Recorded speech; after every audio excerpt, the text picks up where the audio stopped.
कुछ प्रश्न हैं। सबसे पहले पूछा है कि धर्मशास्त्र इत्यादि पाखंड हैं, तो वेद उपनिषद में जो बातें हैं वे सत्य माननी चाहिए या नहीं।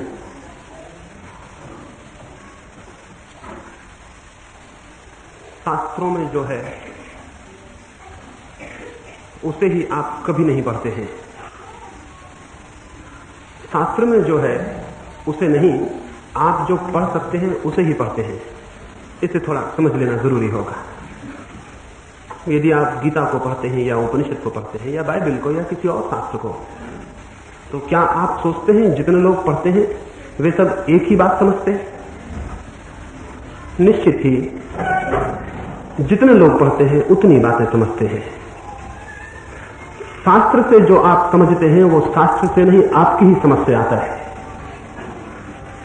स्वाभाविक है, जितनी मेरी समझ है, जो मेरे संस्कार है, जो मेरी शिक्षा है, उसके माध्यम से ही मैं समझ सकूंगा। तो जब आप गीता को समझ लेते हैं तो ये मत समझना कि कृष्ण के वचन आपने समझे, आपने अपने ही वचन समझे। इसलिए शास्त्र में भला सत्य हो, लेकिन शास्त्र के पढ़ने से सत्य उपलब्ध नहीं होता। इसे समझ लेना ठीक से, शास्त्र में भला सत्य हो, लेकिन शास्त्र समझने से सत्य उपलब्ध नहीं होता है। हां, सत्य उपलब्ध हो जाए तो शास्त्र समझ में आ जाता है। क्यों? कृष्ण ने जिस चेतना की स्थिति में वचन कहे हो गीता में, जब तक वैसी चेतना की स्थिति उपलब्ध ना हो कृष्ण के वचन नहीं समझे जा सकते। जो भी आप समझेंगे वो आपका अपना ही होगा। यही वजह है कि शास्त्रों पर इतना विवाद है। गीता पर 1000 टीकाएं हैं। या तो कृष्ण पागल रहे होंगे अगर उनके एक ही साथ 1000 अर्थ हो, या उनका एक ही अर्थ रहा होगा। लेकिन जो 1000 टीकाएं हैं वे तो कहती हैं 1000 अर्थ हैं। निश्चित ही ये टीकाएं कृष्ण की गीता पर नहीं, इनके लिखने वालों की बुद्धि की सूचनाएं हैं। ये उनके अपने विचार का प्रतिफलन है। अन्यथा 1000 अर्थ नहीं हो सकते कृष्ण की गीता में। सच तो यह है कि जितने लोग गीता पढ़ेंगे उतने ही अर्थ हो जाएंगे। तो जो अर्थ आप समझ रहे हैं वो गीता का है, इस भूल में मत पड़ना, वो आपका अपना है। तो जब आप शास्त्र को पढ़ते हैं आपको सत्य उपलब्ध नहीं होता, जो आप जानते हैं उसका ही कोई अर्थ उपलब्ध होता है और वो सत्य नहीं है। कोई सत्य को जान ले तो शास्त्र को समझ सकता है, लेकिन शास्त्र को समझ के सत्य को नहीं समझ सकता है। यही वजह है कि दुनिया के ये सारे धर्म ग्रंथ एक ही सत्य को कहते हैं, लेकिन इनके मानने वाले आपस में लड़ते हैं। इनके मानने वालों में विरोध है। दुनिया में सत्य के नाम पर इतने संप्रदाय हैं। सत्य एक है और संप्रदाय अनेक हैं। क्या इससे यह समझ में नहीं आता कि संप्रदाय हम बनाते हैं, सत्य नहीं बनाता? और जैसे जैसे दुनिया में विचार बढ़ता जाएगा वैसे वैसे उतने संप्रदाय हो जाएंगे जितने लोग हैं, क्योंकि विचार हर एक व्यक्ति को अपना मत पैदा करवा देता है। तो मैंने जो कहा कि शास्त्रों के पढ़ने से सत्य नहीं मिलेगा, उसका अर्थ आप समझ लेना। आप उतना ही समझ सकते हैं जितनी आपकी चेतना की स्थिति है, उससे ज्यादा नहीं। इसलिए शास्त्र पढ़ के आप अपना ही अर्थ जानते हैं, शास्त्र का अर्थ नहीं जानते। शास्त्र में भला सत्य हो, शास्त्र के अध्ययन से सत्य नहीं मिलेगा। इसलिए मैंने कहा कि सत्य को जानने का उपाय अध्ययन नहीं है, ध्यान है। कोई बातें पढ़कर मस्तिष्क में संग्रहित करके जो स्मृति बन जाती है वो सत्य नहीं है। वरन सारे विचारों को छोड़कर जब कोई व्यक्ति निर्विचार हो जाता है, उसके चित्त में कोई विचार नहीं होते, उस निर्विचार अवस्था में उसे जो दिखाई पड़ता है वही सत्य है। और वो सत्य एक बार अनुभव में आ जाए तो शास्त्रों का कोई प्रयोजन भी नहीं रह जाता। हम उसे स्वयं ही जान लेते हैं जो कि कोई शास्त्र कहता हो। मैं समझता हूं कि मेरी बात आपको स्पष्ट हुई होगी। मैं यहां बोल रहा हूं, मैं बोलने वाला तो एक हूं। मैं जो कह रहा हूं उसमें भी मेरा प्रयोजन एक ही अर्थ से है। लेकिन क्या आप सोचते हैं आप जो सुनने वाले हैं वही सुन रहे हैं जो मैं बोल रहा हूं? अगर आप वही सुन रहे हो और आप सबसे पूछा जाए कि मैंने जो कहा है क्या कहा है, तो आप सोचते हैं आप सबका मत एक होगा, तो वो मत अनेक हो जाएगा। निश्चित ही इसका अर्थ हुआ कि मैंने जो कहा वही आपने नहीं सुना। मैंने जो कहा उससे बहुत भिन्न आपने सुना है। आप भिन्न सुनेंगे ही, क्योंकि आपके विचार और आपके संस्कार इतने भिन्न हैं कि मेरी बात आपके भीतर जाके बिल्कुल भिन्न अर्थ ले लेगी। और वो जो भिन्न अर्थ होगा आप मेरे ऊपर थोपेंगे कि मैंने कहा है। वैसे ही हम कृष्ण के ऊपर अपना अर्थ थोपते हैं, उपनिषद के ऊपर, क्राइस्ट के ऊपर अपना अर्थ थोपते हैं और कहना चाहते हैं उन्होंने ये कहा है। इस भ्रम में कभी ना पड़े। आप जो भी कहेंगे वो आप ही कह रहे हैं, किसी दूसरे के नाम पर उसे न थोपें। और अगर आप सत्य जानने की स्थिति में हैं तो शास्त्र पढ़ने की कोई जरूरत नहीं, और अगर सत्य जानने की स्थिति में नहीं है तो शास्त्र पढ़ने से कुछ भी नहीं होगा। इसलिए मैंने कहा एक आदमी जीवन भर पढ़ता रह सकता है, कितने ही शास्त्र पढ़ता रहे, उससे कुछ भी नहीं होगा। हाँ, उसके पास बहुत विचार इकट्ठे हो जाएंगे। अगर वो उपदेश देना चाहे तो उपदेश दे सकेगा, और उपदेश देने का जो अहंकार है, जो रस है, वो ले सकेगा। दुनिया में उपदेश देने से बड़ी अहंता और कुछ भी नहीं है। जो रस और जो आनंद उपदेश देने में है वो किसी और बात में नहीं है। तो शास्त्र पढ़ के आप उपदेश दे सकेंगे, शास्त्र पढ़ के चाहें तो दूसरे शास्त्र पैदा कर सकेंगे, दूसरे शास्त्र लिख सकेंगे, ये हो सकता है, लेकिन सत्य से आपका कोई साक्षात नहीं होगा।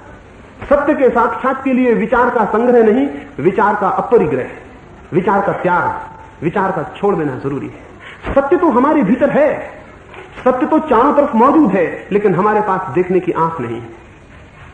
बुद्ध के जीवन में उल्लेख है, एक गांव में वे गए, कुछ लोग एक अंधे आदमी को लेकर उनके पास आए और उन लोगों ने कहा ये हमारा मित्र है, इसके पास आंखें नहीं है, हम इसे समझाते हैं कि प्रकाश है, सूरज है, लेकिन ये मानता नहीं, ये इंकार करता है, ये अस्वीकार करता है। न केवल ये अस्वीकार करता है बल्कि ये हमें समझाता है कि तुम ही गलत हो और प्रकाश नहीं है, और ये ऐसे ऐसे तर्क और प्रमाण देता है कि हम हार जाते हैं और ये जीत जाता है। तो सुनकर कि बुद्ध का गांव में आगमन हुआ है, हम इसे आपके पास लाए हैं, आप इसे समझा दें कि प्रकाश है। बुद्ध ने कहा मैं इसे कुछ ना समझाऊंगा, कुछ मैं तुम्हें समझाऊंगा। वे मित्र हैरान हुए, तो उन्होंने कहा हमें क्या समझाना है। उन मित्रों ने कहा हम तो इसे कहते हैं प्रकाश है, तो ये कहता है मैं उसे छू के देखना चाहता हूं, क्योंकि जिस चीज की भी सत्ता है उसे छू के देखा जा सकता है। हम कहते हैं प्रकाश है, तो ये कहता है उसे बजाओ, मैं उसकी आवाज सुनना चाहता हूं, क्योंकि जो भी है उसे किसी चीज से ठोका और बजाया जा सकता है, और हम असमर्थ हो जाते हैं। बुद्ध ने कहा भूल तुम्हारी है, जिसके पास आंख नहीं है उसे प्रकाश समझाने की बात ही पागलपन है। प्रकाश समझाया नहीं जाता, प्रकाश देखा जाता है। कोई प्रकाश को समझा नहीं सकता, प्रकाश को देखना होता है। प्रकाश का विचार नहीं होता, प्रकाश का दर्शन होता है। प्रकाश की धारणा नहीं बनानी होती, प्रकाश की अनुभूति होती है। तो तुम इसे समझाते हो बिना इस बात को जानते हुए कि इसके पास आंखें नहीं है, तुम ही पागल हो, ये तो ठीक ही कहता है। उचित है इसे किसी विचारक के पास नहीं, किसी वैद्य के पास ले जाओ, और इसे उपदेश की नहीं उपचार की जरूरत है। इसे समझाओ मत, इसकी आंखों का इलाज करो। अगर इसके पास आंखें होंगी तो तुम्हारे बिना समझाए ये जानेगा कि प्रकाश है, और अगर इसके पास आंखें नहीं है तो तुम्हारे लाख समझाने से भी ये नहीं जान सकता है कि प्रकाश है। वे उसे वैद्य के पास ले गए, उसकी चिकित्सा हुई, और थोड़े ही दिनों में उसकी आंख की जाली कट गई और वो देखने में समर्थ हुआ। उसने अपने मित्रों से कहा मुझे क्षमा कर दें, प्रकाश तो था, आंख नहीं थी।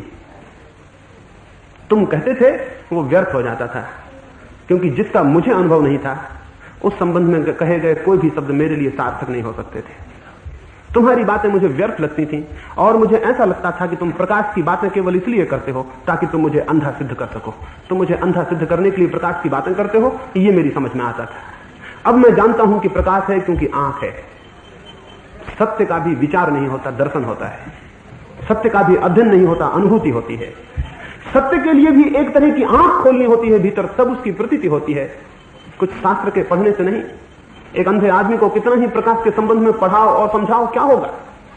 हो सकता है वो भी उन बातों को दोहराने लगे, लेकिन उससे आंख थोड़ी खुलेगी, उससे कोई अनुभव थोड़ी होगा, उससे कोई साक्षात थोड़ी होगा। सत्य के लिए भी आंख चाहिए, विचार नहीं, अध्ययन नहीं, साधना, योग। इसलिए कोई शास्त्र सत्य देने में समर्थ नहीं है, और जो शास्त्र नहीं दे सकता वही साधना से उपलब्ध होता है।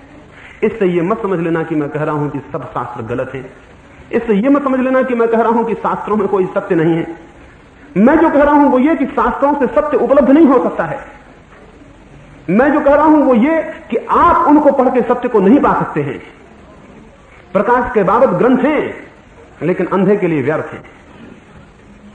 मैं ये नहीं कह रहा कि उन ग्रंथों में प्रकाश के संबंध में जो लिखा है वो गलत है, लेकिन उससे कोई आंख नहीं खुलती। आंख खोलने का और ही उपचार है। इस बात को ध्यान में रखेंगे तो मेरी बात समझ में आ सकेगी। आपको कुछ भी पढ़ने से सत्य नहीं मिलेगा। अगर पढ़ने से सत्य मिलता होता तो सत्य के विद्यालय खोले जा सकते थे, कोई कठिनाई ना थी। वहां सत्य मिल जाता, लोग पढ़ते और खोज लेते। विज्ञान अध्ययन से मिल सकता है, धर्म अध्ययन से नहीं मिलता। इसलिए विज्ञान के शास्त्र सहायक है और धर्म के शास्त्र बाधक हो जाते हैं। विज्ञान बिना अध्ययन के नहीं मिल सकता।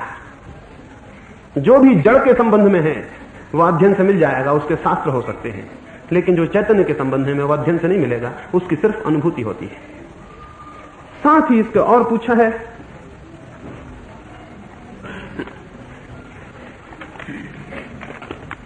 कि मनुष्य जन्म से ही ज्ञानी नहीं होता है, उसे तो अध्ययन करना पड़ता है। फिर वो कौन सा अध्ययन कर जीवन सफल बना सकता है? अभी मैंने जो कहा उसे अगर आप समझे होंगे तो मैं कहना चाहूंगा, शास्त्र के अध्ययन से नहीं, जीवन के अध्ययन से जीवन सफल बनता है। जीवन से बड़ा भी कुछ और अध्ययन करने को है। क्या सारे शास्त्र जीवन के अध्ययन से ही नहीं निकले हैं? जिस जीवन के अध्ययन से सबका जन्म होता है, सब विचार का, क्या उचित नहीं है कि उसी जीवन को हम अध्ययन करें और सेकंड हैंड दूसरों के हाथ से आई हुई सूचनाओं को ग्रहण ना करें? क्या मुझे प्रेम के संबंध में कोई कुछ कह देगा तो मैं प्रेम को जान लूंगा?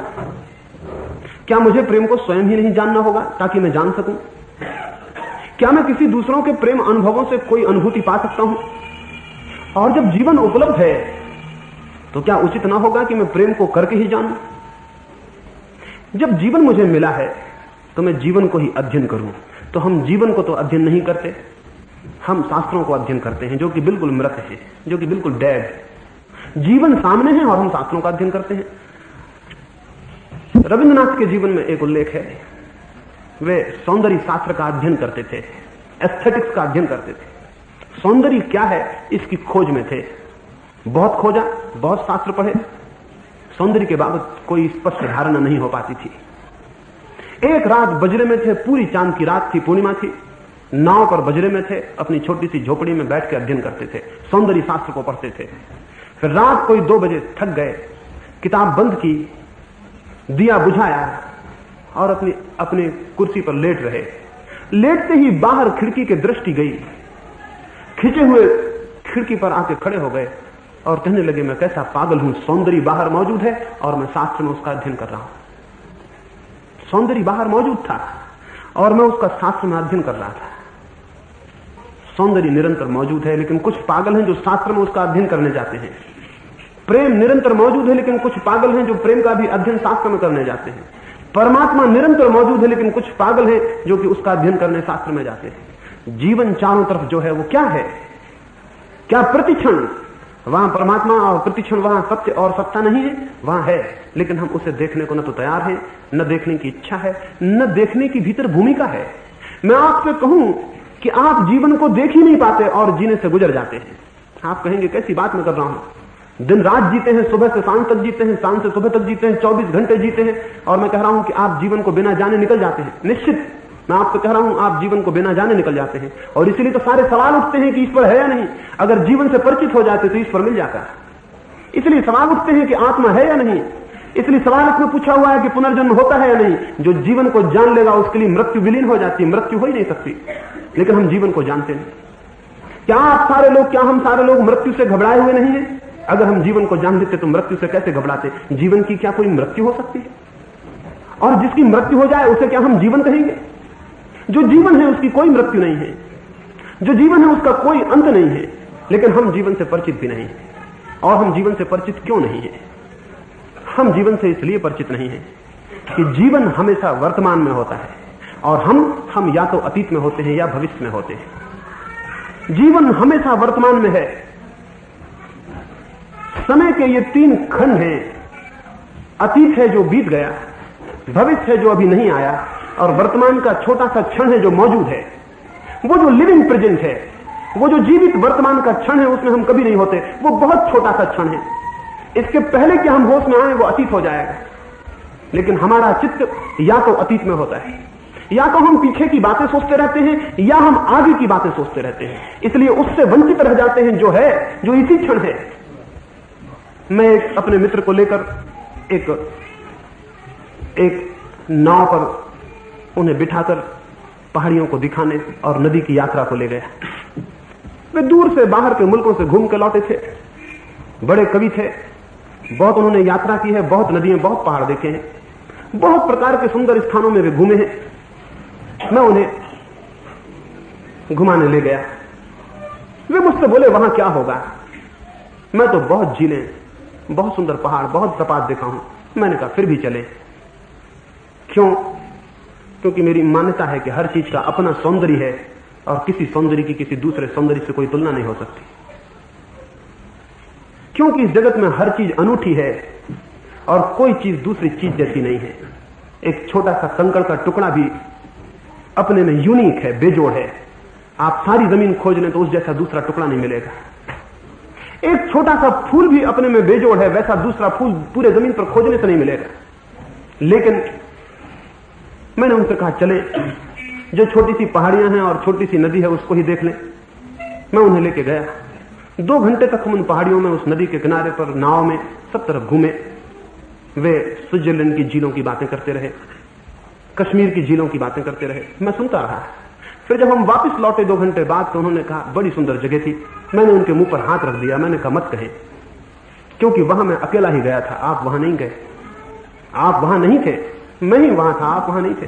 बोले क्या बात कर रहे हैं, मैं आपके साथ हूं, 2 घंटे वहां घूमा।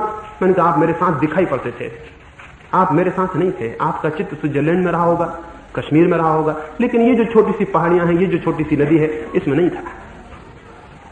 आप मौजूद नहीं थे, जो आपके सामने था वो आपको दिखाई नहीं पड़ रहा था। स्मृति पीछे चल रही थी और स्मृति की फिल्म के कारण जो मौजूद था वो छिप गया था। फिर मैंने उनसे कहा, और अब मैं ये भी समझ गया कि स्विट्जरलैंड की झीलों के बाबत जो आप कहते हैं वो भी झूठ होगा, क्योंकि जब आप उन झीलों पर रहे होंगे तो मन कहीं और रहा होगा। क्योंकि मैं आपके मन की आदत को समझ गया। ये हमारे सबकी मन की आदत है। हम जहां हैं मन वहां नहीं है, जहां हम नहीं हैं वहां मन है।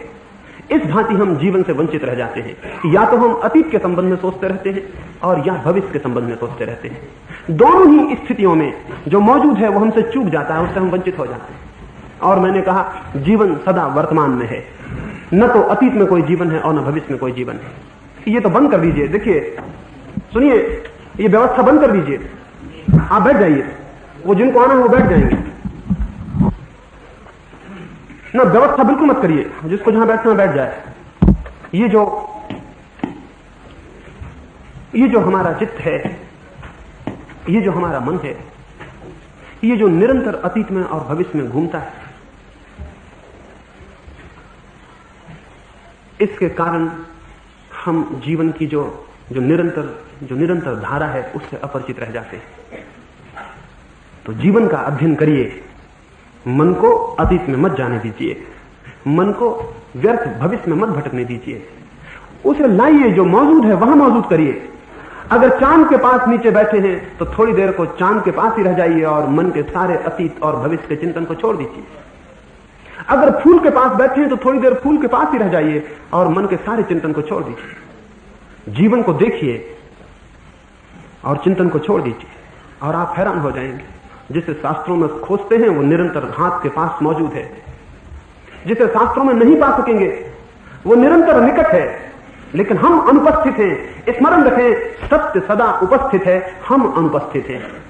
परमात्मा निरंतर उपस्थित है, लेकिन हम उसके प्रति उन्मुख नहीं हैं। हमारी आंखें बंद हैं या कहीं और भटकी हुई हैं। मैं कहूंगा अध्ययन जरूर करिए, लेकिन जीवन का, और जीवन के अध्ययन की शर्त है विचार को छोड़ के जीवन को देखिए। कभी आपने किसी चेहरे को देखा है बिना विचार के? कभी आपने कोई आंखें देखी हैं बिना विचार के? कभी आपने आंख उठा के ऊपर सूरज को देखा है बिना विचार के?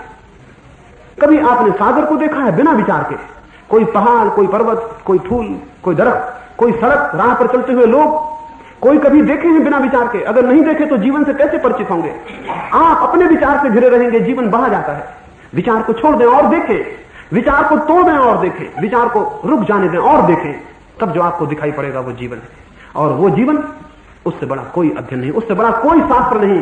सब शास्त्र मिट जाएं, सब शास्त्र नष्ट हो जाएं तो भी सत्य नष्ट नहीं होगा, वो तो निरंतर मौजूद है। और शास्त्र बढ़ जाएं, बहुत बढ़ रहे हैं। तो मैं सुनता हूं कि सारी दुनिया में कोई 5000 ग्रंथ हर सप्ताह छप जाते, हर सप्ताह 5000 ग्रंथ।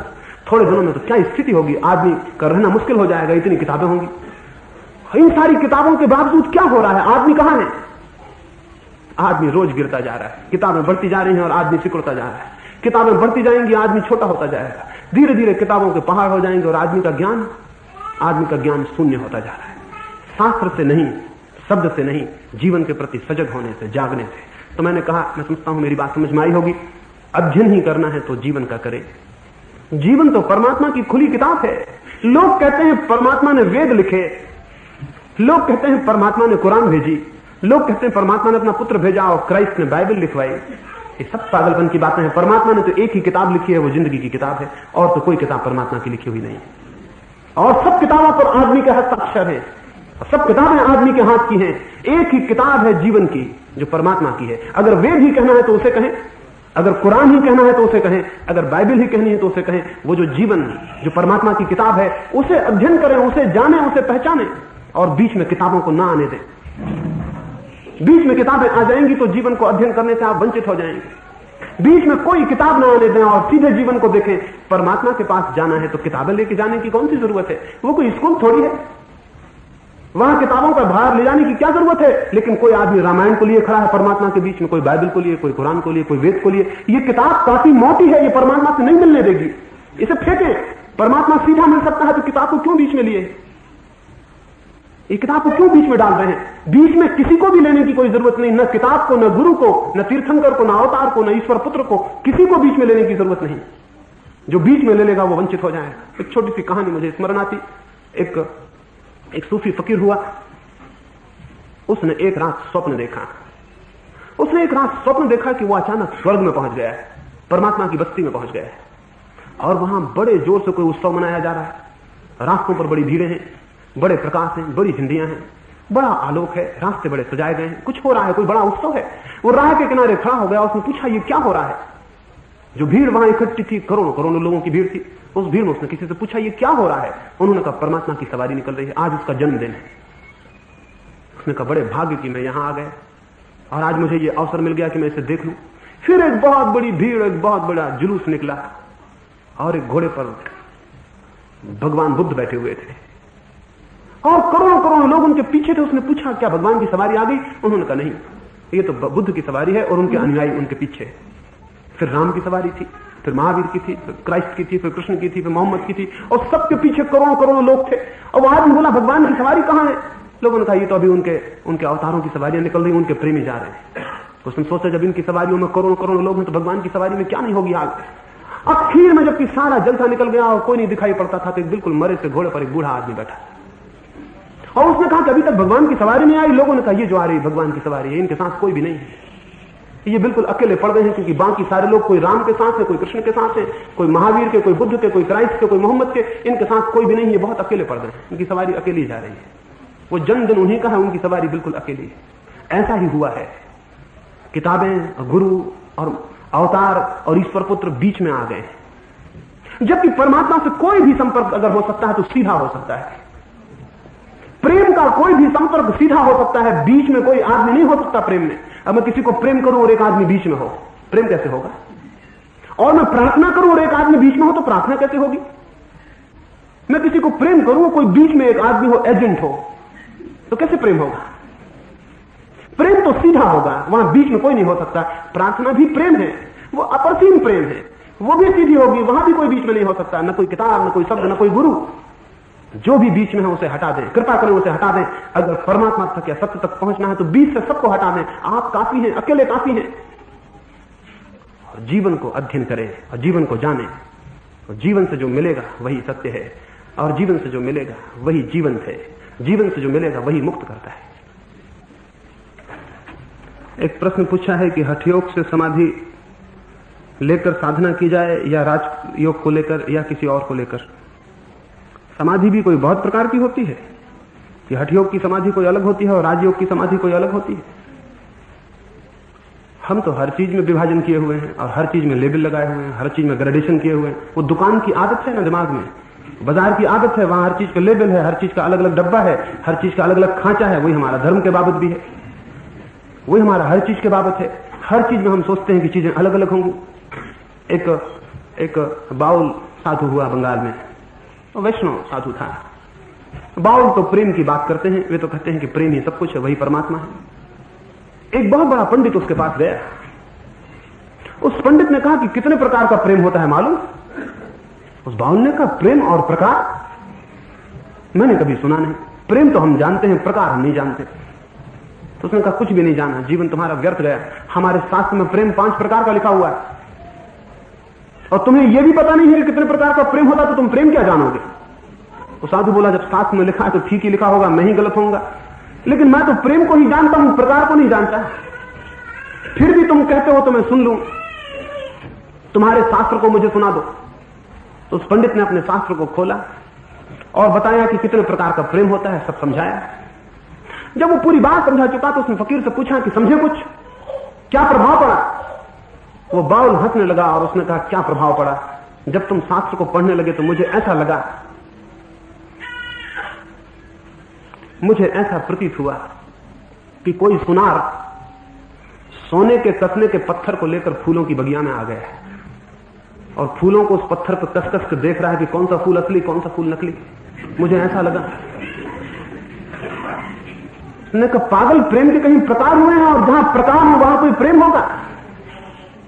प्रेम तो बस एक है, समाधि भी बस एक है। कोई 25 तरह की समाधि नहीं होती। बीमारियां बहुत तरह की होती हैं, ख्याल रखें। स्वास्थ्य एक ही प्रकार का होता है। अशांतियां बहुत प्रकार की होती हैं, शांति एक ही प्रकार की होती है। तो असमाधान बहुत प्रकार के होते हैं, लेकिन समाधि एक ही प्रकार की होती है। लेकिन जो किताबी जिनके दिमाग हैं वो विभाजन कर लेते हैं, वो विश्लेषण कर देते हैं कि ये इस प्रकार की, राजयोग की, ये हठ योग की, ये फला योग की, ये भक्ति योग की। कोई योग नहीं है, सिर्फ एक ही योग है। ये सारा का सारा पंडित का विभाजन है, ये कोई साधक की दृष्टि नहीं है। और पंडित को मजा आता है विश्लेषण करने में। अगर शास्त्रों को पढ़ी तो कैसे बारीक विश्लेषण है, हवा में सारी की सारी बातें हैं और उनके खूब विश्लेषण है, खूब विभाजन है। पर कुछ पागल होते हैं जो विभाजन और विश्लेषण से बहुत प्रभावित होते हैं और समझते हैं कोई खास बात है। जीवन में कोई विभाजन नहीं है, कोई विश्लेषण नहीं है, जीवन इकट्ठा है और समाधि भी एक है। क्या है समाधि का अर्थ? समाधि का अर्थ है चित्त का इतना शांत हो जाना कि वहां कोई असमाधान न रह जाए, वहां कोई अशांति न रह जाए। चित्त का ऐसा शून्य हो जाना कि चित्त में कोई क्रिया न रह जाए, चित्त में कोई विकार न रह जाए, कोई असंतोष न रह जाए। चित्त ऐसी समता की स्थिति को पा जाए कि वहां कोई हलन चलन, कोई मूवमेंट, कोई गति ना हो। तो उस परम शांत स्थिति में जो जाना जाएगा वो सत्य होगा। समाधि सत्य का द्वार है। समाधि के कोई प्रकार नहीं होते और न योग के कोई प्रकार होते हैं, लेकिन हमारे विभाजन है बटे हुए शास्त्रों के, उनको हम पकड़ लेते हैं और सोचते हैं ये प्रकार होंगे। कोई प्रकार नहीं है। उसकी मैं चर्चा कल करूंगा। जब हम चित्त के शून्यता का विचार करेंगे तो समाधि का भी विचार करेंगे। तब समझने की मैं कोशिश करूंगा कि मेरी बात आपके ख्याल में आ जाए। जीवन में ये चीजें एक ही हैं और अगर अनेक दिखती हों तो जरूर हमारी कोई देखने में भूल है, जरूर हमारी कोई भूल है। और इन अनेकों के नाम से फिर अनेक पंथ बनते हैं और संप्रदाय बनते हैं, उनके समर्थक खड़े होते हैं और विरोधी खड़े होते हैं और एक कोलाहल मच जाता है सारी दुनिया में और सत्य तो दूर रह जाता है। सत्य के संबंध में जो मत होते हैं उनके विवाद हम घेर लेते हैं। एक साधु को किसी ने जाके पूछा था कि मैं सत्य को जानना चाहता हूं, तो साधु ने कहा तुम सत्य को जानना चाहते हो या सत्य के संबंध में? उसने पूछा कि तुम सत्य को जानना चाहते हो या सत्य के संबंध में? अगर सत्य के संबंध में जानना है तो कहीं और जाओ, बहुत हैं बताने वाले जो सत्य के संबंध में बता देंगे। और अगर सत्य को जानना है तो फिर यहां रुक जाओ, लेकिन सत्य के संबंध में दोबारा प्रश्न मत पूछना। तो बहुत घबरा गया। एक तो रास्ता यह है कि सत्य के संबंध में जानना हो तो कहीं और जाओ, बहुत हैं बताने वाले, लेकिन सत्य को ही जानना हो तो फिर यहां रुक जाओ, फिर दोबारा मत पूछना सत्य के बाबत। उसने कहा मैं राजी हूं, मैं तो सत्य को ही जानने को आया हूं, रुक जाता हूं। तो साधु ने कहा इस आश्रम में 500 भिक्षु हैं, इनका रोज चावल बनता है, तुम जाओ और किचन के पीछे के झोपड़े में जीवन गुजारो और रोज चावल कूटो और कुछ मत करना। ना तो किसी से ज्यादा बात करने की जरूरत है, न चीत करने की जरूरत है, और ना तुम्हें हम वस्त्र देंगे साधु के, तुम तो सिर्फ चावल कूटो। और एक ही बात का ख्याल रखना कि चित्त जब चावल कूटे तो सिर्फ चावल कूटे और कुछ ना करे, बस चावल ही कूटो। जब थक जाओ तो सो जाओ, जब जाग जाओ तो चावल कूटो, और दोबारा मेरे पास मत आना, जरूरत होगी तो मैं आ जाऊंगा। वर्ष बीते, 2 वर्ष बीते, 3 वर्ष बीता, वह आदमी चावल कूटता था, कूटते ही रहा। कोई आश्रम में पता भी नहीं कि वहां भी कोई चावल कूट रहा है। आश्रम में लोग विचार कर रहे हैं कि समाधि क्या है, सत्य क्या है, चर्चाएं हो रही हैं, शास्त्र पढ़े जा रहे हैं, और एक आदमी जो सिर्फ चावल कूट रहा है वहां पीछे, उसे कोई शास्त्र से मतलब नहीं, वो किसी से बात नहीं करता। उसे सारे आश्रम के 500 भिक्षु हैं, वो एक मूढ़ समझते हैं कि मूढ़ है, पागल है, वो अपना चावल ही कूटता है, उसे कोई नौकर क्या करे, क्या है, कोई धीरे धीरे लोग उसको भूल गए। ऐसे आदमी को कौन याद रखता है? जो कोलाहल करें, उपद्रव करें, उन्हें कोई याद रखता है? वो बेचारा शांत वहां पीछे चावल कूटता था, कौन याद रखता है? उसे सारे लोग भूल गए। वो है भी, ये भी ख्याल में नहीं रहा, जैसे और सब चीजें थी वैसा वो भी था। ऐसे कोई 10 वर्ष बीत गए, न वो किसी से बात करता है, न वो किसी से चीत करता है, वो अपना चावल कूटता है, सो जाता है। कुछ दिन तक पुराने विचार मन में घूमते रहे, तो चावल कूटता था, नए विचारों की उत्पत्ति नहीं होती थी, नए विचार इकट्ठे नहीं करता था। पुराने विचार कब तक घूमते? वो तो अपना चावल कूटता, ध्यान उसी पर रखता है, तो उसका मुसल ऊपर गया तो ऊपर चित्त जाता, मुसल नीचे गया तो चित्त नीचे जाता। चावल को उठाता तो चित्त चावल को उठाता, चावल को रखता तो चित्त चावल को रखता, भोजन करता तो चित्त भोजन करता, सो जाता तो सो जाता। ऐसे 12 वर्ष बीत गए, और 12 वर्षों में उस आश्रम में न मालूम कितने पंडित हो गए लोग, 12 वर्षों में कितना ज्ञान इकट्ठा कर लिया, और वो बेचारा अज्ञानी वहीं अज्ञानी बना रहा। 12 वर्षों के बाद गुरु वृद्ध हुआ, और उसने कहा कि अब मैं 2-4 दिनों में अपना जीवन छोड़ दूंगा, तो मैं चाहता हूं कि किसी को मैं अपनी जगह बिठा दूं, तो जो योग्य हो वो मेरी जगह बैठ जाएगा। तो उसने कहा कि ऐसा करो, परीक्षा के लिए तुम आके मुझे एक कागज पर 4 पंक्तियों में सत्य क्या है लिख के दे जाओ, जिसका उत्तर मुझे ठीक लगेगा, अनुभव से आया है, उसको मैं बिठा दूंगा, वो मेरी जगह होगा। और याद रखना, मुझे धोखा नहीं दे सकते हो, शास्त्र के उत्तर को मैं पहचान लूंगा कि शास्त्र से कौन सा उत्तर आ रहा है और स्वयं से कौन सा उत्तर आ रहा है। धोखा देने की कोशिश मत करना। उस गुरु को लोग जानते थे कि वो जानता है, उसे धोखा नहीं दिया जा सकता। बहुत मुश्किल से एक आदमी ने हिम्मत की, जो वहां सर्वाधिक ज्ञानी समझा जाता था आश्रम में, उसने हिम्मत की, लेकिन उसकी भी हिम्मत न हुई कि सीधा जाके गुरु को दे दे। वो भी चोरी से रात में उसके झोपड़ी की दीवार पर लिखा है। उसने 4 पंक्तियां लिखी, उसने लिखा 4 पंक्तियां उस दीवार के ऊपर वो लिखाया और भाग आया। अपने दस्तखत भी नहीं किए, क्योंकि हो सकता है वो शास्त्र से ही हो, सत्य उसे खुद भी था, क्योंकि अनुभव तो उसे कुछ था नहीं। उसने लिखा कि चित्त एक दर्पण की भांति है, जिस पर विकार की और विचार की धूल जम जाती है। उस धूल को हम झाड़ दें, सत्य के दर्शन हो जाएंगे। ठीक ही लिखा, लेकिन गुरु ने सुबह से उठ के कहा कि किस पागल ने दीवार खराब कर दी। हम भी कहते कि ठीक ही लिखा, लेकिन गुरु ने कहा किस पागल ने दीवार खराब कर दी, पकड़ो किसने ये लिखा है। वो तो अपने दस्तखत भी नहीं कर गया था, वो तो छिप रहा कि कोई कह ना दे कि मैंने लिखा है, क्योंकि गुरु ने कहा ये सब शास्त्र की बकवास है, ये किसी किताब से सीख लिया है आदमी। ये खबर पूरे आश्रम में फैल गई। वो जो चावल कूटने वाला था, उसके पास से भी 2 भिक्षु निकलते थे। उन्होंने कहा देखा कितना अद्भुत वचन लिखा, लिखा कि मन दर्पण की तरह है, धूल जम जाती है विकार की और विचार की, उसे झाड़ दें तो दर्पण में सत्य दिखाई पड़ने लगेगा। इतना अद्भुत वचन लिखा और गुरु उसको भी इंकार कर दिया। अब क्या होगा? क्या गुरु की जगह खाली रहेगी? वो आदमी चावल कूट रहा था, वो चावल कूटते से हंसा। उसे तो कभी किसी ने हंसते भी नहीं देखा था। तो उन्होंने पूछा तुम क्यों हंस रहे हो? उसने कहा यूं ही हंसी आ गई। फिर भी कोई हंसने की वजह? उसने कहा गुरु ने ठीक ही कहा है, दीवार खराब कर दी। उसे तो कभी किसी ने बोलते नहीं सुना था। उसने कहा पागल, क्या तुमको भी पता है कि क्या ठीक है? उसने कहा मैं लिखना भूल गया हूं, मैं बोले देता हूं, तुम लिख दो। उसने बोला, उसने कहा मन का कोई दर्पण ही नहीं, धूल जमेगी कहां? जो इस सत्य को जानता है वो सत्य को जानता है। उसने कहा मन का कोई दर्पण ही नहीं, धूल जमेगी कहां? जो इस सत्य को जानता है वो सत्य को जानता है, लिख दो।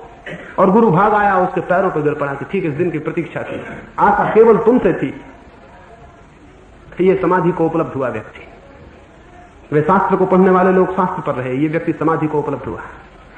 समाधि तो एक ही है कि किसी भी भांति विचार धीरे धीरे धीरे धीरे शून्य हो जाए, मन धीरे धीरे धीरे धीरे विलीन हो जाए, और जो शेष रह जाएगा मन के विलीन हो जाने पर वही है।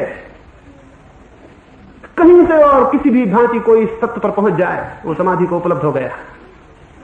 पर समाधि का मूल सार इतना है कि विचार और मन शून्य हो जाए, और तब जो शेष रह जाए वही है आत्मा, वही है सत्य, वही है परमात्मा, वही है समाधि। और जो नाम देना चाहें दें, नाम देने से कोई अंतर नहीं पड़ता है। ज्ञान, सत्य दर्शन, ईश्वर दर्शन, क्या इन सबका एक ही अर्थ है? बिल्कुल एक ही अर्थ है। लेकिन अगर पंडितों से पूछिएगा, वे कहेंगे बिल्कुल अलग अलग अर्थ है। वे कहेंगे ईश्वर, जैन कहेगा ईश्वर तो होता ही नहीं, आप कहेंगे आत्मा, बौद्ध कहेंगे आत्मा, आत्मा तो होती ही नहीं। आप कहेंगे सत्य, कोई कहेगा सत्य, सत्य तो कहा ही नहीं जा सकता।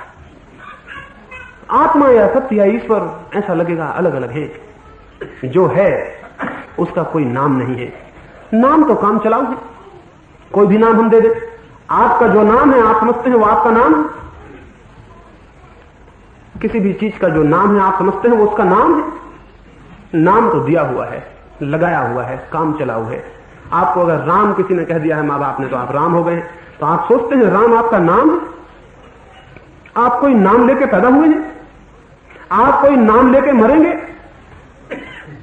ये लेबल तो लगाया हुआ है ऊपर से, बिल्कुल साधारण है, जरा भी इसमें चिपकान नहीं है, जरा एक खींच से निकल जाए, इसमें कोई दिक्कत नहीं। चाहे अदालत में जाएं, 1 रुपया जमा करें, नाम बदल लेते। नाम कोई अर्थ नहीं रखता, किसी का कोई भी नाम नहीं है, सब अनाम है। नाम मनुष्य की ईजाद है। मनुष्य की कुछ ईजादें हैं, उनमें नाम भी उसकी ईजाद है, और सबसे खतरनाक ईजाद है, लेकिन बड़ी जरूरी है, इसलिए उसको करना पड़ता है।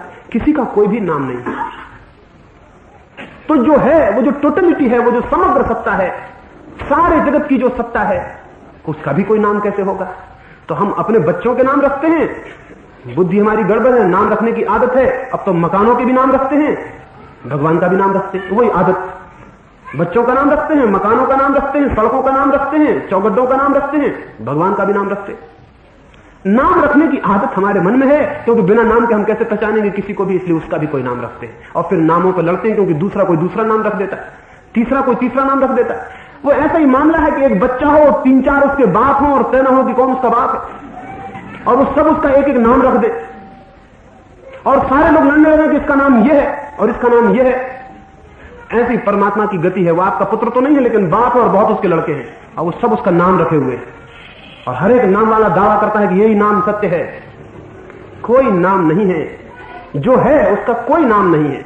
उसे सत्य कहें, उसे आत्मा कहें, उसे ईश्वर कहें, लेकिन इनमें ध्वनियां अलग अलग हैं, क्योंकि हमने उन शब्दों को अलग अलग ध्वनियां दे दी हैं। इसलिए उचित है कि सत्य कहें, या उचित है कि कहें जो है वही। फिर अगर प्रेम मन में आता है, ईश्वर कहें, आत्मा कहें, लेकिन स्मरण रखें उसका कोई नाम नहीं है। अगर दुनिया में कोई मनुष्य ना हो तो किसी भी चीज का कोई नाम नहीं होगा। मनुष्य की ईजाद है नाम, और नाम ने बड़ी दिक्कत खड़ी कर दी है, बहुत दिक्कत खड़ी कर दी है, बहुत कठिनाई खड़ी कर दी है। नाम पर कितने लोग लड़ गए और मर गए, और नाम पर कितनी हत्या हो गई, क्योंकि कोई उसे अल्लाह कहता है, कोई उसे राम कहता है, वो लड़ जाएंगे। नाम के पीछे कितना पागलपन हुआ है, और इस पागलपन को विचार करें तो बड़ी हैरानी होती है कि ये दुनिया कैसे धार्मिक हो सकती है जो नामों पर लड़ जाती हो। ये कितनी नासमझ दुनिया है कि जो नामों पर लड़ जाती हो।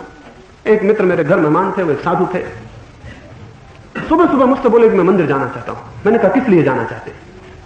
उन्होंने कहा कि थोड़ा एकांत में शांति से वहां बैठूंगा, कुछ परमात्मा का स्मरण करूंगा। मैंने कहा देखें, मंदिर तो यहाँ का बाजार में है, वहां बड़ी भीड़ भाड़ शोरगुल है, चर्च मेरे पास में है, तो यहीं चले जाएं, यहाँ बड़ी शांति है, बड़ा एकांत है, यहाँ कोई भी नहीं, कोई गड़बड़ नहीं। वे बोले चर्च, आप कहते क्या हैं? मैंने कहा कि सिवाय नाम के और क्या फर्क है? कल आप खरीद रहे, इस चर्च को हटा दें, इसी जगह मंदिर का नाम रख दे तो मंदिर हो जाएगा। ये मकान ही है ना, इसमें कोई नाम का फर्क है? अभी कलकत्ते में मेरे मित्रों ने एक चर्च खरीद लिया और उसको मंदिर बना लिया, तो वो मंदिर हो गया। कल तक उसमें ईसाई जाते थे, अब कोई ईसाई नहीं जाता। अब उसमें जैनी जाते हैं, कल तक कोई जैनी नहीं जाता था। ऐसा पागलपन है। नाम, वो मकान वही का वो है, दीवार वही की वो है, मिट्टी वही की वो है, सब वही का वो है, लेकिन अब वो मंदिर है, तब वो चर्च था, तब वो किसी दूसरे भगवान का डेरा था। वहां किसी दूसरे भगवान का डेरा, जैसे भगवान बहुत है, लेकिन हमारी नाम की बड़ी गहरी पकड़ है, बहुत बचकानी, बहुत इमेच्योर, एकदम बाल बुद्धि से भरी हमारी पकड़ है, और उस पर हम तलवारें उठा लेते हैं, और उस पर हम कत्ल करेंगे, और मुल्कों को नष्ट कर देंगे, और आग लगा देंगे, और तबाह कर देंगे। दुनिया में धार्मिक लोगों ने जितनी दुष्टता की है और जितनी मूर्खता की है, उतनी किसी और ने नहीं की, और सिर्फ नामों की वजह से। और फिर भी आंखें नहीं खुलती, फिर भी नाम को हम लेके चिल्लाते हैं और पकड़ते हैं, और नाम पर हम न मालूम क्या क्या करते रहे हैं। मैं आपको कहूं, नाम बड़ी भ्रामक बात है, नाम का कोई अर्थ नहीं है। सच्चाई को देखें, नाम को मत देखें, अन्यथा नाम पर अटक जाएंगे और सच्चाई नहीं देख पाएंगे। नाम को छोड़ दें और देखें कि मतलब क्या है। इसलिए मैं सबका इकट्ठा प्रयोग करता हूं। मैं कहता हूं कि ईश्वर दर्शन, आत्मदर्शन या सत्य दर्शन, इसलिए ताकि वे अलग अलग नामों वाले लोग समझें कि मैं किसी एक ही चीज की चर्चा कर रहा हूं। अगर मैं कहूं ईश्वर दर्शन, तो बहुत से जो समझेंगे कि मैं तो मालूम हिंदू धर्म का आदमी हूं या क्या है। अगर मैं कहूं आत्मदर्शन, तो कुछ समझेंगे पता नहीं ये कौन से धर्म के हैं कि ईश्वर की बात नहीं करते। मैं जान के सबका इकट्ठा प्रयोग करता हूं तो आपको ख्याल ना आ सके कि जो है उसका कोई नाम नहीं है, और उसका ही विचार करना है, उसको ही अनुभव करना है, उस पर ही प्रवेश करना है, उसका ही साक्षात करना है। सब नाम छोड़ दें और अनाम के प्रति जागे। वो जिसका कोई नाम नहीं है उसके प्रति जागे, जिसका कोई रूप नहीं है उसके प्रति जागे, जो कहीं भी किसी सीमा में आबद्ध नहीं है उसके प्रति जागे। वो जो सीमा में नहीं है, नाम में नहीं है, रूप में नहीं है, वही है। फिर चाहे उसे परमात्मा कहें, चाहे आत्मा कहें, चाहे सत्य कहें। पाप क्यों करता है और पाप का बाप कौन है?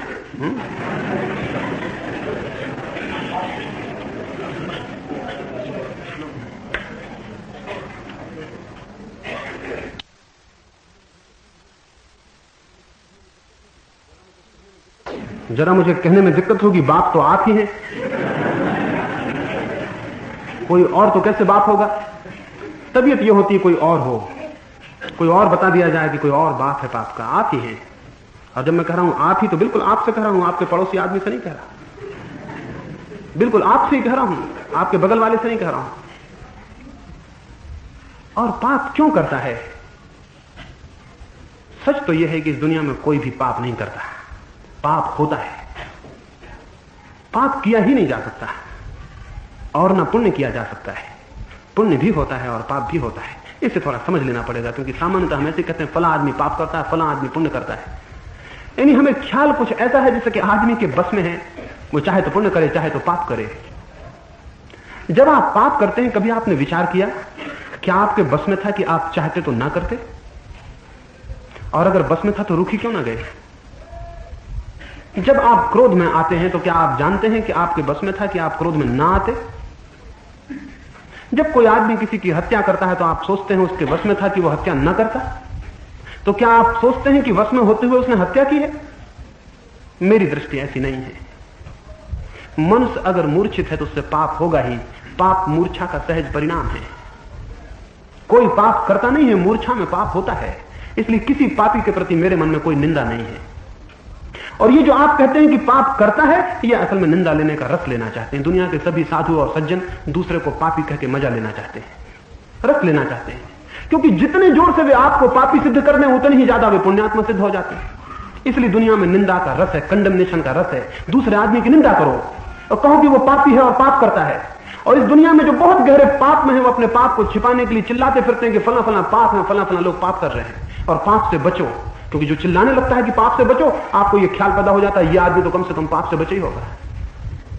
अगर किसी आदमी ने खुद ही चोरी की हो, वो जोर से चिल्लाने लगे कि चोरी हो गई है, पकड़ो चोर को, तो आप कम से कम उसको तो छोड़ ही देंगे, क्योंकि वो तो बेचारा कम से कम खुद ही चिल्ला रहा है। वो उसने थोड़ी चोरी की होगी, वो खुद ही चिल्ला रहा है कि चोरी हो गई, चोर को पकड़ो, उसको कौन पकड़ेगा? उसको तो छोड़ देंगे। इसलिए दुनिया में जो बहुत होशियार हैं, वे दूसरों को चिल्लाते हैं कि फला फला पापी है, ये पापी है, ये काम पाप है। मैं आपसे कहना चाहता हूं, कोई भी मनुष्य पाप नहीं करता है, पाप होता है। और होने का अर्थ मेरा यह है कि चेतना की एक दशा है मूर्छित दशा। चेतना की एक अवस्था है जब होश नहीं है उसे। हम क्या कर रहे हैं इसका भी हमें कोई होश नहीं है। कुछ काम हमसे होते हैं। आप जरा स्मरण करें, आपने जब भी क्रोध किया है वो आपने किया था, आपने विचारा था, आपने तय किया था कि मैं क्रोध करूंगा, आपने संकल्प किया था कि अब मैं क्रोध करता हूं? आपने कुछ भी नहीं किया था। आपने अचानक पाया कि आप क्रोध में हैं। गुरजेफ नाम का एक यूनान में फकीर था, एक गांव से निकलता था। एक बाजार में उसके कुछ दुश्मन थे, वहां से निकला, उन्होंने उसे पकड़ लिया, उसे बहुत गालियां दी। तो उसको बड़ा गुस्सा हुए, बहुत अपमान किया। जब वे सारी गालियां दे चुके, अपमान कर चुके, गुरजेफ ने कहा, मित्रों मैं कल फिर आऊंगा इसका उत्तर देने। वो लोग एकदम हैरान हो गए। उन्होंने गालियां दी, अपमान किया, बड़े अभद्र शब्द कहे। गुरजेफ ने कहा कि मैं कल आऊंगा इसका उत्तर देने। उसने कहा, मित्रों मैं कल आऊंगा इसका उत्तर देने। उन्होंने कहा, क्या पागल हो, हम गालियां दे रहे हैं, अपमान कर रहे हैं, कहीं गालियां अपमान का उत्तर कल दिया जाता? जो देना हो अभी दो। गुरजेफ ने कहा कि हम मूर्छा में कुछ भी नहीं करते, हम तो विवेक करते हैं, विचार करते हैं, सोचेंगे, अगर जरूरी समझेंगे कि क्रोध करना है तो करेंगे, अगर नहीं समझेंगे तो नहीं करेंगे। हो सकता है तुम जो कह रहे हो वो ठीक ही हो, इसमें भी कोई कठिनाई नहीं। तुम जो गालियां दे रहे हो वो सच ही हो, तो हम फिर आएंगे नहीं, हम कहेंगे ठीक है, उन्होंने जो कहा ठीक ही था। तो हम उसको अपना चरित्र का बखान समझेंगे, उसको हम निंदे नहीं समझेंगे, सच्ची बात कह दी। अगर समझेंगे कि क्रोध करना जरूरी है तो क्रोध करेंगे। उन लोगों ने कहा, तुम बड़े गड़बड़ आदमी हो, कोई कभी सोच विचार के क्रोध किसी ने किया है? क्रोध तो बिना विचार के अविचार में ही होता है, कभी क्रोध सोच विचार के नहीं होता। कोई पाप सोच विचार के नहीं किया जा सकता है। किसी पाप को कॉन्शियसली सचेत रूप से नहीं किया जा सकता। इसलिए मैं कहते नहीं कि पाप किया जाता है, मैं तो कहता हूं पाप होता है। फिर मैं क्या कहूं आपको, आप कहेंगे इसका तो मतलब यह हुआ कि हमारे हाथ में नहीं है। जब पाप होता है तो हम क्या करें? हत्यारा कहेगा हम क्या करें? हत्या होती है। क्रोध होता है हम क्या करें? सच है, उसके करने का नहीं है सवाल। इस तल पर कुछ भी नहीं करना है। पाप का होना इस बात की सूचना है कि आत्मा सोई हुई है। पाप के तल पर कोई परिवर्तन न हो सकता है, न करना है, न किया जा सकता है। ये तो केवल खबर है इस बात की कि भीतर आत्मा सोई हुई है। पाप बाहर है, इस बात की खबर है कि भीतर आत्मा सोई हुई है। इस आत्मा को जगाने का सवाल है, पाप को बदलने का सवाल नहीं। इस आत्मा को जगाने का सवाल है, उसकी मैं चर्चा कर रहा हूं कि वह आत्मा कैसे जग जाए। और वह आत्मा जग जाए तो आप पाएंगे पाप तो विलीन हो गया, उसकी जगह पुण्य शुरू हो गया। और पुण्य भी होता है, वो भी नहीं किया जाता है। अगर आप सोचते हो कि महावीर, जैसे लोग कहते हैं कि महावीर को लोगों ने पत्थर मारे, उन्होंने बड़ी क्षमा की, बिल्कुल झूठी बात कहते हैं। महावीर क्या क्षमा कर सकते हैं? क्षमा भी होती है, की नहीं जाती। महावीर जागी हुई स्थिति में है, कोई पत्थर मारे, गाली दे, उनसे क्षमा होती है। इसमें करना क्या है? आपसे क्रोध होता, उनसे क्षमा होती है। यानी उनसे क्षमा निकलती है, वो क्या करेंगे? एक फूलों भरे दरख्त पर हम पत्थर मारे तो फूल नीचे गिरेंगे, और एक कांटों वाले दरख्त पर हम पत्थर मारे तो कांटे नीचे गिरेंगे। जो होता है वो निकलता है, जो होता है वो गिरता है। अब महावीर के भीतर प्रेम ही प्रेम भरा है। आप गए, आपने उनको 2 गालियां दी, वो क्या करेंगे? वो प्रेम ही बांट देंगे। जो देने को वही तो दे सकते हैं, जो निकल सकता है वही निकलता है। जीवन में चीजें निकलती हैं, होती है, करना नहीं होती। तो जो लोग कहते हैं महावीर ने क्षमा की, बिल्कुल झूठी बात कहते हैं। जो कहते हैं महावीर ने अहिंसा की, बिल्कुल झूठी बात कहते हैं। जो कहते हैं बुद्ध ने करुणा की, झूठी बात कहते हैं। किया नहीं हुआ। वे चेतना की उस अवस्था में है जहां बस करुणा ही हो सकती है। क्राइस्ट को लोगों ने सूली पे चढ़ा दिया, और जब सूली पे चढ़ा के उनसे कहा कि कोई अंतिम बात कहनी है, तो क्राइस्ट ने कहा हे परमात्मा, इनको क्षमा कर देना। ये नहीं जानते कि ये क्या कर रहे हैं। आप कहोगे क्राइस्ट ने बड़ी क्षमा की, नहीं, बस क्राइस्ट यही कर सकते थे। क्राइस्ट जैसी चेतना की अवस्था में है, उससे यही निकल सकता था, और कुछ नहीं निकल सकता था। मेरी आप बात समझ रहे हैं? कर्म का मूल्य नहीं है, एक्शन का कोई मूल्य नहीं है, बीइंग का, आपकी सत्ता का मूल्य है। आप कर्म को पकड़ेंगे, चक्कर में पड़ जाएंगे। आप सोचेंगे कर्म को बदले, ये पाप है, इसको बदले, उसको करें, आप कुछ नहीं कर सकेंगे। जिसकी भीतर चेतना सोई है वो कोई पुण्य कभी नहीं कर सकता। तो आप शायद सोचेंगे, दोपहर को मैं कह रहा था, अगर एक आदमी है जिसकी चेतना सोई हुई है, तो भी तो लोग कहते हैं उसने धर्मशाला बनाई, मंदिर बनाया, पुण्य किया। बिल्कुल झूठी बात है, क्योंकि जिसकी चेतना सोई है वो मंदिर नहीं बना रहा है, वो अपने बाप के लिए स्मारक बना रहा है, अपने नाम के लिए स्मारक बना रहा है। मंदिर नहीं बना, मंदिर से क्या मतलब? वो जो भी बना रहा है उसकी सोई हुई चेतना उसमें जो काम कर रही है उसमें जरूर पाप होगा। मेरा मानना है सोया हुआ आदमी जो भी करेगा वो पाप है। पाप की परिभाषा मेरी जो होगी, सोए हुए आदमी से जो भी होता है वो पाप है, जागे हुए आदमी से जो भी होता है वो पुण्य है। अगर सोया हुआ आदमी पुण्य की नकल भी करे तो भी पाप है, और अगर जागे हुए आदमी का कोई काम आपको पाप भी मालूम पड़े तो जल्दी निर्णय मत लेना, वो भी पुण्य होगा, वो भी पुण्य है। उससे पाप हो नहीं सकता है, उससे पाप का कोई प्रश्न नहीं है। मेरी दृष्टि शायद आपको समझ में आ जाए। पाप और पुण्य के तल पर नहीं, चेतना के तल पर, सोई चेतना और जागी चेतना, जागृत आत्मा और प्रसुप्त आत्मा, मूर्छित आत्मा और अमूर्छित आत्मा, उस तल पर सारी बात है। और दोनों स्थितियों में जिम्मेवार आप हैं, कर्म के लिए नहीं, अपनी चेतना की अवस्था के लिए। मेरा फर्क समझ लें, ज्यादा गहरे तल पर परिवर्तन करना है, ऊपरी तल पर कोई परिवर्तन नहीं होता। कर्म के तल पर कोई परिवर्तन नहीं, व्यक्तित्व की पूरी प्राण के तल पर, पूरी आत्मा के तल पर परिवर्तन होता है। इसलिए जब कोई कहता है फला काम पाप है, फला काम पुण्य है, तो मुझे हैरानी होती है। काम पाप और पुण्य नहीं होते। यह हो सकता है कि वही काम पाप हो और वही काम पुण्य हो। यह तब हो सकता है जबकि चेतना में भेद हो, जब चेतना बिल्कुल भिन्न हो। जागी हुई चेतना वही काम करे और सोई हुई चेतना वही काम करे, काम वही होगा, और तल भेद हो जाने से पाप और पुण्य का फर्क हो जाएगा। कर्म नहीं होते पाप और पुण्य, चेतना की अवस्था होती है, स्टेट ऑफ माइंड होता है। वो जो स्टेट ऑफ माइंड है, वो जो चित्त की दशा है, अवस्था है, वो जो स्थिति है, वो बात है, वो विचार नहीं। वही कुछ करनी है, वही कोई क्रांति, कोई ट्रांसफॉर्मेशन, कोई परिवर्तन वहां करने की बात है। लेकिन हम इसी तल पर सोचते रहते हैं हमेशा कि ये काम पाप है, वो काम पुण्य है। तो पापी सोचता है कि चलो हम भी काम करें, पुण्य का काम करें तो पुण्यात्मा हो जाए। तो दिन रात पाप करता है, फिर एक मंदिर बना देता है, सोचता हम भी पुण्य का काम करें। दिन रात पाप करता है, फिर गंगा स्नान कराता है, सोचता चलो पुण्य का काम करें। रामकृष्ण से एक आदमी ने आके पूछा कि क्या गंगा में जाने से पाप नहीं धुल जाएंगे? रामकृष्ण सीधे साधे आदमी थे। उन्होंने कहा कि अब मैं क्या कहूं, अगर मैं कहूंगा कि नहीं धुलेंगे तो गंगा के प्रति व्यर्थ की निंदा हो जाएगी, मुझे प्रयोजन क्या कि गंगा की निंदा करूं। अगर मैं कहूं धुल जाएंगे तो ये बेईमान यही समझेगा कि जाके नहा आएगा, पाप धुल गए, पुण्य हो गया। रामकृष्ण बड़े सीधे आदमी थे, उन्होंने कहा मैं क्या करूं, बड़ी दिक्कत में पड़ गया। उन्होंने कहा भाई गंगा में तो पाप जरूर धुल जाते, क्योंकि गंगा बिल्कुल पवित्र है, तो उसमें तो पाप धुल जाते, लेकिन किनारे पे जो दरख्त खड़े हैं पाप उन पर बैठ जाते हैं। जब तुम लौटे वो फिर सवार हो जाएंगे, आखिर तुम निकलोगे तो ही,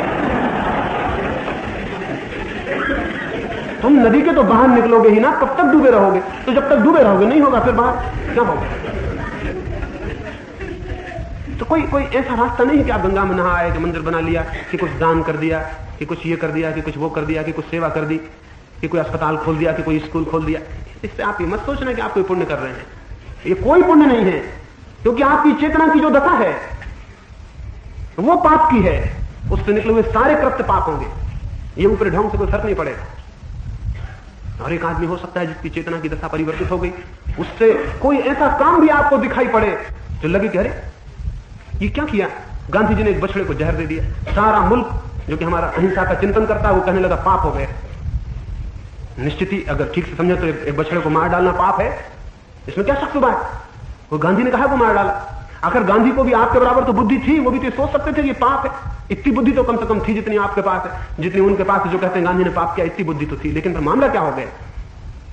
तो गांधी का कृत्य पाप नहीं है, दिखना तो बिल्कुल ही पाप है, लेकिन गांधी का प्रेम, गांधी के लोगों ने कहा कि अगर इसको जहर देंगे तो सारे मुल्क में विरोध होगा और इसको मारने का पाप भी लग सकता है, नरक भी जाना हो सकता है। तो गांधी ने कहा कि मेरा प्रेम कहता है कि मैं नरक चला जाऊं, बाकी ये इतने कष्ट में है कि मैं इसे नहीं बचा सकता, तो इसे मैं मारने का जिम्मा लेता हूं। ये इतनी पीड़ा में है कि मैं इसकी पीड़ा नहीं देख सकता, तो मैं इसे मारने का जिम्मा लेता हूं। पाप ही लगेगा ना, हम नरक चले जाएंगे, बच्चा तो मुक्त हुआ। अब ये जो गांधी का प्रेम है जिस तल पर यह है, उस तल पर आपकी अहिंसा नहीं समझ पाएगी। आपकी अहिंसा कहेगी क्या बात कर रहे हैं आप? कृष्ण ने अर्जुन से कहा कि तू मार, डर मत, क्योंकि न कोई मरता है न कोई मर सकता है। न हन्य से हन्य माने शरीर है, वो कोई मरेगा नहीं, छेद देगा तलवार से कोई छेदेगा नहीं। अब कृष्ण जो कह रहे हैं बिल्कुल ही ठीक कह रहे हैं, लेकिन हम अगर सोचेंगे तो कहेंगे ये क्या कह रहे हैं, किसी को मार डालो तो कोई मरेगा नहीं, तो मार डालेंगे तो पाप नहीं हो जाएगा। लेकिन कृष्ण ये कह रहे हैं कोई मर ही नहीं सकता, तेरा ये ख्याल कि मैं मार रहा हूं पागलपन है, अज्ञान है, ना समझिए। कोई ये मतलब नहीं कि कोई मार डाले, लेकिन उस तल पर, चेतना के उस तल पर एक बात है, कृष्ण अगर मार डाले तो कोई पाप नहीं है। और आप अगर 10 आदमियों को सेवा करके जिंदा भी कर लें तो भी पाप है, क्योंकि जिंदा करके आप फौरन अखबार के दफ्तर में भागे जाएंगे कि मेरा नाम छापो, 10 आदमियों को मैंने बीमारी से ठीक कर दिया। सवाल ये नहीं है कि आपने क्या किया, सवाल यह है कि आप क्या हैं। सवाल ये नहीं है कि आपने क्या किया, सवाल यह है कि आप क्या हैं। उस पर विचार करें कि आप क्या हैं। अगर आपका चित्त सोया हुआ है, सब कर्म पाप है। अगर चित्त जागृत है तो कोई कर्म पाप नहीं है। परिभाषा मेरी यही है कि जागे हुए मनुष्य से निकला हुआ कर्म पुण्य है, सोए हुए मनुष्य से निकला हुआ कर्म पाप है। छोटे छोटे हैं। पूछा है अंतः संघर्ष का एहसास है, वह मिटाने की इच्छा है पर धैर्य नहीं है, क्या करें? पहली बात तो ये, अगर कोई आदमी आग में गिर पड़ा हो और हम उससे कहें कि आग है निकल आओ जल जाओगे, वो कहे आग का तो एहसास है लेकिन निकलने का मन नहीं, तो उससे हम क्या कहेंगे? कहेगा आग का तो एहसास है लेकिन निकलने का मन नहीं। यहां इस भवन में आग लग जाए तो आप मुझसे ये पूछोगे कि हमको पता तो चल रहा है कि भवन जल रहा है लेकिन बाहर निकलने का मन नहीं हो रहा। नहीं, आप कोई मुझसे पूछने को नहीं रोकेगा, कोई किसी से पूछने को नहीं रोकेगा, इस मकान में कोई रुकेगा ही नहीं, आप सब बाहर नजर आओ। तो जब हम कहते हैं अंतः संघर्ष का एहसास तो है, तो मैं आपसे कहूंगा अभी है नहीं तो प्रश्न पूछने की गुंजाइश नहीं है, आप बाहर आ जाओ। अंतः संघर्ष का एहसास है नहीं आपको। हाँ, लोग कहते हैं इसलिए आप भी सोचते हो कि जरूर अंतः संघर्ष है। लोग समझाते हैं, किताबें कहती हैं, तत्ववेत्ता कहते हैं, तो आपको लगता है अंतः संघर्ष है। आपको एहसास है? अगर आपको एहसास है तो कौन पैदा कर रहा है अंतः संघर्ष को? अगर आपको एहसास है तो रोज कौन उसे बनाया जा रहा है? अगर आपको एहसास है तो कौन रोक रहा है कि छलांग लगा के बाहर ना आ जाए? लेकिन आप कहते हैं धैर्य की कमी है, इच्छा भी है। सबसे पहली बात तो बुनियाद में यह है कि आपको ठीक से पता नहीं कि क्या है अंतः संघर्ष। अभी आपने अपने अंतःकरण को देखा भी है या किताबों में पढ़ा है? कभी अपने भीतर गए हैं और पहचाना है वहां क्या है, या कि अपने आप को कुछ समझ बैठे हैं और वही समझे जा रहे हैं?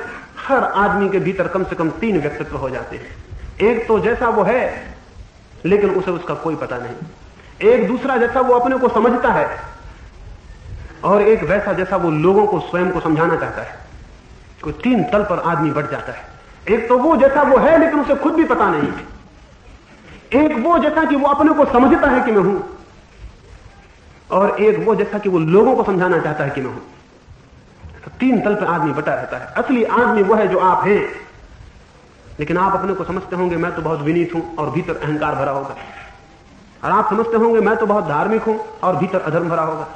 और आप समझते होंगे मैं तो बड़ी सेवा की वृत्ति वाला आदमी हूं, और निरंतर सेवा ही लेना चाहने की इच्छा भीतर बनी रहती होगी। आप जो अपने को समझ रहे हैं वो हैं।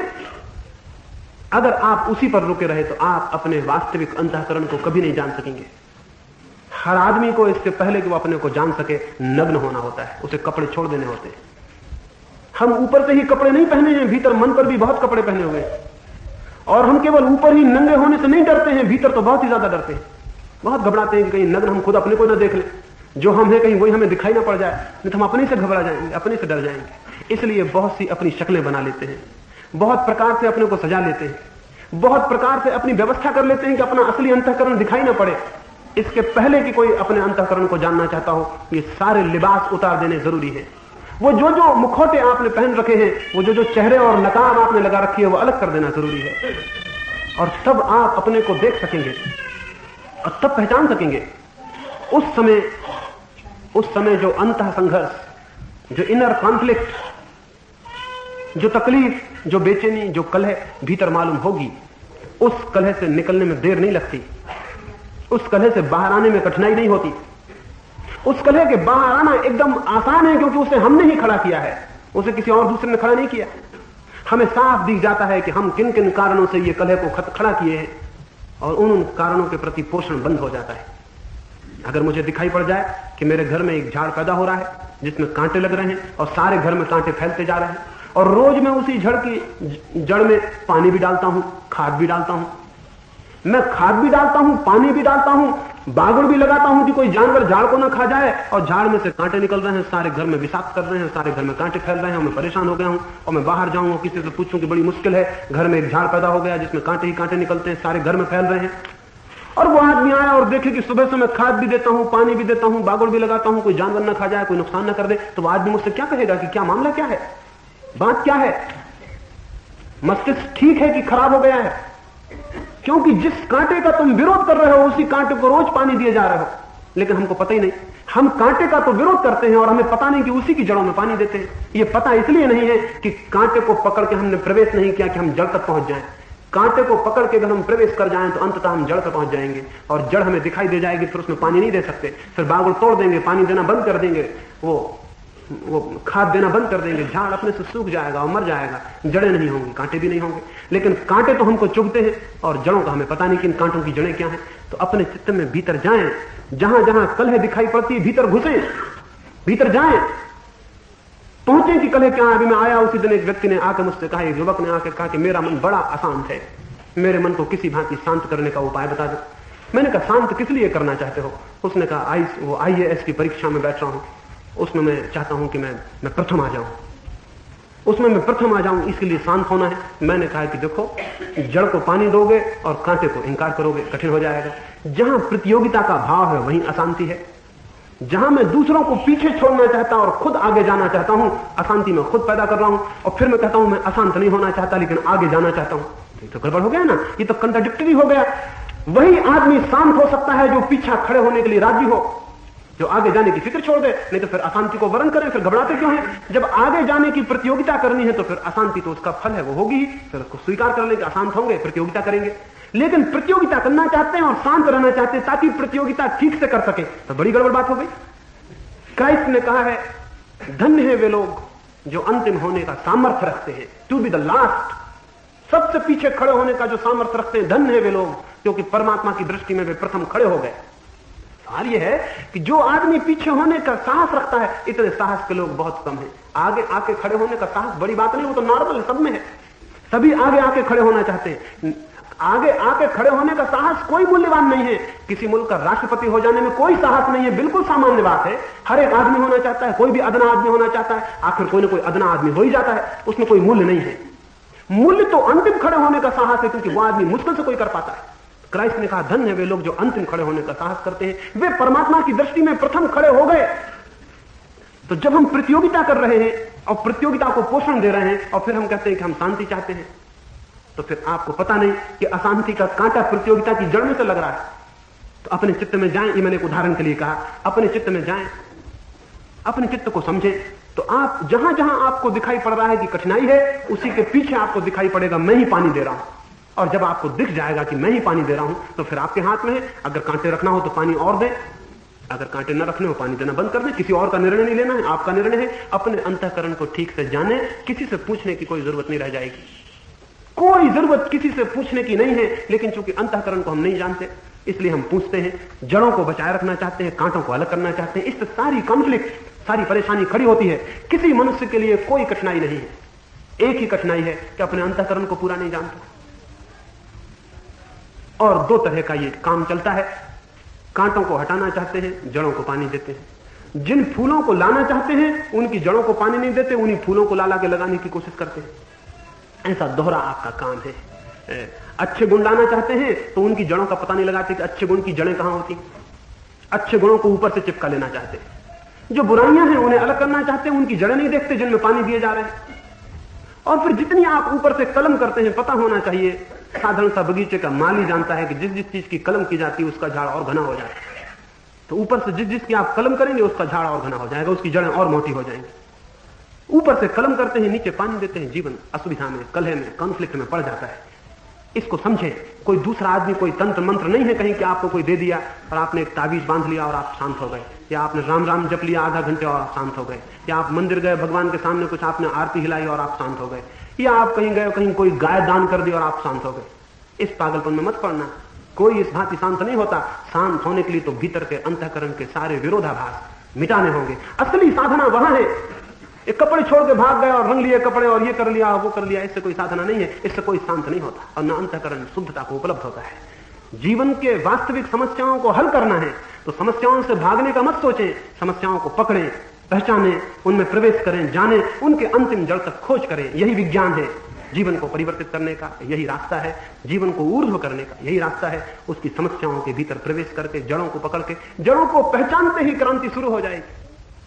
तब निर्णय साफ हो जाएगा। कांटे रखने हैं तो पानी दें, कांटे नहीं रखने पानी देना बंद कर दें। इतना ही सरल है।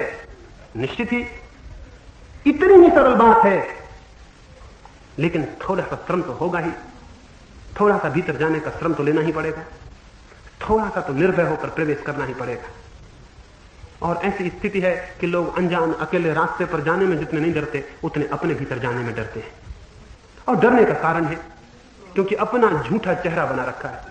जैसे भीतर जाएंगे चेहरे का रंग रोगन सब उड़ने लगेगा। वहां जो आदमी दिखाई पड़ेगा वो बहुत घबराने लगेगा। एक आदमी साधु बना बैठा है, उसे हजारों लोग मानते हैं कि वो साधु, अब वो भीतर कैसे जाए? भीतर जाए तो असाधु के दर्शन होते, तो घबराहट लगती है। भीतर कैसे जाए? भीतर जाए तो पापी बैठा दिखाई पड़ता है, बाहर पुण्यात्मा है। तो वो ये सोचता है कि भीतर की फिक्र छोड़ो, कोई भांति बाहर ही बाहर रहे और गुजारा कर लो। तो बाहर बाहर रहने का उपाय करता है। हम सारे लोग इसीलिए बाहर बाहर रहने का उपाय करते हैं। भीतर जाने में डर है क्योंकि भीतर के असली आदमी को देखने में घबराहट हो सकती है। अगर सच में आंतरिक कलह को मिटाना है तो कलह के भीतर प्रवेश करना जरूरी है। और कुछ बात होगी इस संबंध में तो कल सुबह मैं करूंगा। मैं समझता हूं कुछ न कुछ बात आपको साफ हुई होगी। बहुत से प्रश्न रह गए, कुछ प्रश्न रह ही जाने चाहिए, क्योंकि मैं कौन हूं कि सारे प्रश्नों का आपको उत्तर दूं? कोई भी नहीं है कि सारे प्रश्नों का उत्तर दे। मैं भी प्रश्नों का जो उत्तर दे रहा हूं तो ये मत ख्याल आप लेना कि आपके प्रश्न का उत्तर दे दिया तो आपका कोई प्रश्न हल हो जाएगा। मैं तो केवल अपनी दृष्टि साफ कर रहा हूं। शायद मेरी दृष्टि की बात आपको पकड़ में आ जाए। वो प्रश्न और उसका उत्तर मूल्यवान नहीं है। प्रश्न प्रश्न है, उत्तर उत्तर है, उसका कोई मूल्य नहीं है। लेकिन जिस दृष्टि से मैं उस उत्तर को दे रहा हूं, उत्तर न पकड़ लेना। आप उस दृष्टि पर थोड़ा सा आपका ख्याल आ जाए कि किस दृष्टि से मैं देख रहा हूं जीवन को, वो आपके ख्याल में आ जाए तो उत्तर मिल गया। उनका भी जो मैंने नहीं दिया और उनका भी जो मैंने दिया। और अगर वो दृष्टि ख्याल में ना आए, आप मेरा उत्तर तैयार कर लें। ये कोई परीक्षा नहीं है स्कूल की। वो बच्चों पे छोड़ दें जो उत्तर तैयार कर लेते हैं और लिख देते हैं। असल में तो वो भी शिक्षा नहीं है जहां उत्तर तैयार कर लिए जाएं और लिख दिए जाएं, सब अशिक्षा है। लेकिन उसको छोड़ दें। जीवन में कोई उत्तर नहीं सीखे जाते, जीवन में दृष्टि सीखी जाती है। तो मैं जो सारी कोशिश कर रहा हूं वो इसलिए नहीं कि आपको कोई बंधा बंधाया रेडीमेड फार्मूला कोई आपको दे दूं वो आपको याद हो जाए। वो तो मैं अपना ही उल्टा कर लूंगा, क्योंकि मैं वही तो कह रहा हूं कि रेडीमेड फार्मूला आपको बहुत से मालूम है, वो छोड़ दें। दृष्टि को देखें कि जीवन को देखने की क्या दृष्टि हो सकती है। और अगर वो दृष्टि आपके ख्याल में आ जाए तो फिर मेरा उत्तर नहीं होगा, फिर आपकी दृष्टि आपको उत्तर देगी। वही उत्तर वास्तविक है जो आपकी दृष्टि आपके भीतर उत्पन्न कर देती है। से सब उत्तर व्यर्थ हैं।